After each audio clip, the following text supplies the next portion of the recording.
God has not called us to separate ourselves from the world because he wants us to have a redemptive impact in those around us.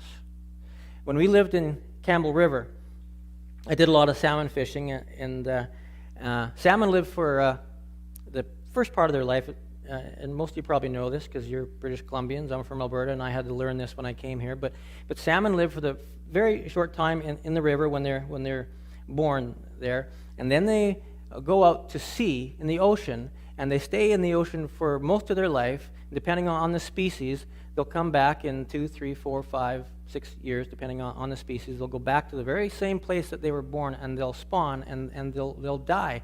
But most of their life is spent in salt water. And I found that really amazing. This prairie guy from Alberta fishing in Campbell River, and I fished in the river, and I fished in the salt as well. And I was so surprised. I would reel in those fish and fillet them, put it on the barbecue, and they weren't salty. I just thought, that is bizarre.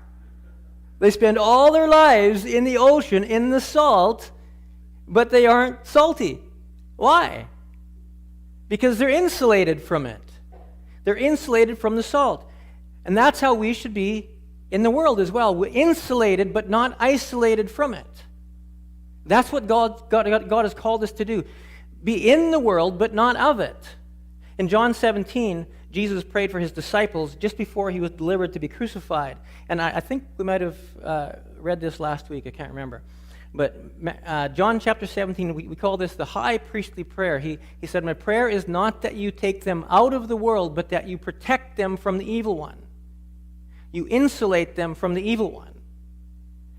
They are not of the world, even as I am not of it. Sanctify them by the truth. Your word is truth. As you sent me into the world, I have sent them into the world, into the salt. For them I sanctify myself, that they too may be truly sanctified." The Father God sent God the Son into the world.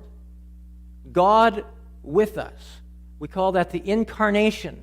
God became man. God became like us. And Jesus, in turn, is sending us into the world, to incarnate him in the world.